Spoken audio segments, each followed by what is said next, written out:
Because food does entrain our body's biological system in the same way that light does. It's great to just eat at the same time and faster in the same time.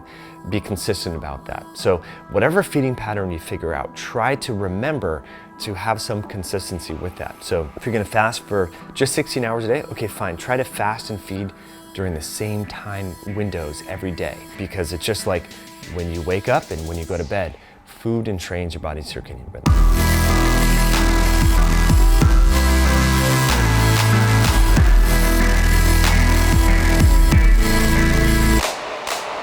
When it comes to intermittent fasting, a lot of people are curious about when to fast, how long to fast, and how frequently. So in this video, we're going to address how to customize this to your unique health goals. I'm Mike Mutzel. My website is highintensityhealth.com. Thanks so much for tuning in and showing up.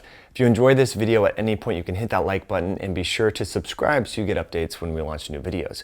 So I just got a question yesterday on Instagram from someone that's been following me for quite a while and sharing great content in the direct messages. And she said, Mike, I have a question. I've been intermittent fasting for quite some time, but I'm not sure exactly if I'm doing it right, how long I should be doing it, when I should be fasting. So I just want to make this quick video to help you better understand the context.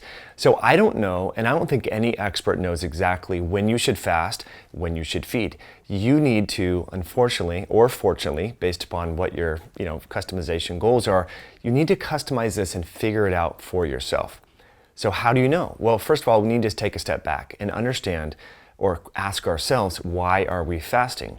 What is the goal we're trying to achieve by compressing our feeding window and embarking on longer periods of time without food? Because there's a lot of benefits that come with that. Part of that, and we talk a lot about this in various courses that we offer, is making the metabolic switch.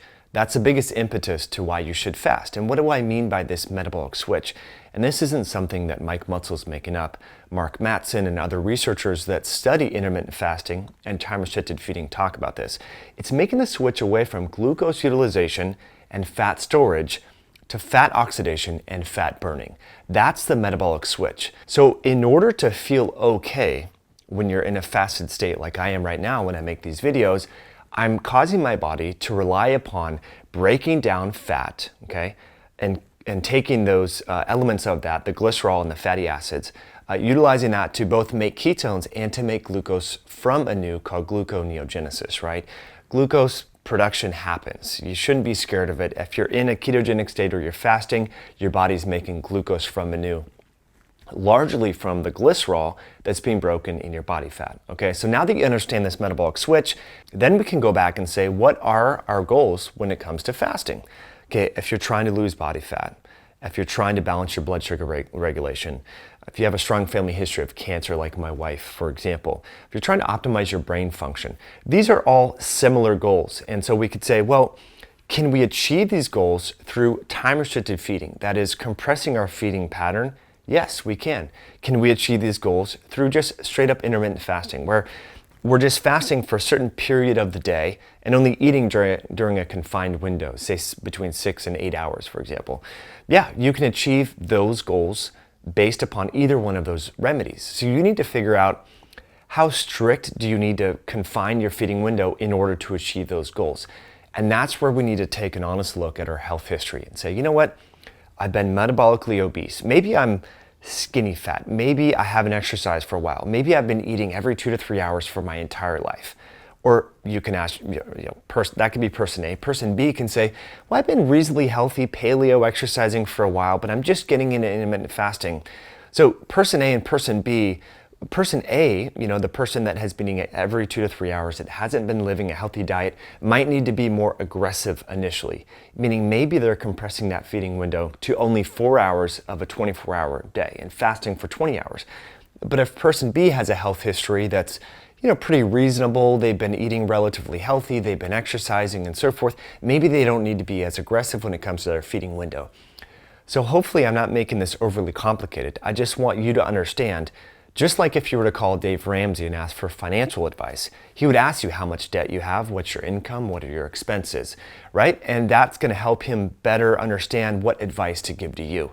So the best advice that I can give to you is consider your health goals, consider how long you've been living healthily or unhealthy, and adjust your feeding window and fasting window accordingly. The more you might need to be a little bit more aggressive if you've been living an unhealthy life or eating erratically and eating junk food for a long period of time. And so the other thing that we want to keep in mind is when we start fasting or compressing our feeding window, how does that make us feel? If it makes you feel like crap and you're trying to only eat during a 2-hour window, open up the window a little bit and maybe don't start as aggressive. And when I say as aggressive, that means fasting for 20 hours or 22 hours out of every 24-hour period. That's pretty aggressive. You might need to slowly ramp up to it. Just like in an ideal world, Dave Ramsey may say you need to save $3,000 a month in order to retire at age 50 or 65, whatever it may be. That could be a stretch for some people until they get their finances in order, right? So you need to be able to have a little bit of flexibility here. And so again, listen to your body. What are your symptoms? Are you fatigued? Is your brain fog, exacerbated? Your cravings, all these different things, blood sugar eradications and fluctuations. We need to be able to just be honest with ourselves and be able to customize things based upon what our body's saying to us. So there's a lot of different ways to go about doing this. There's alternate day fasting, as we talked about, time restricted feeding, intermittent fasting, so many different methodologies. But you need to figure out and customize what works for you.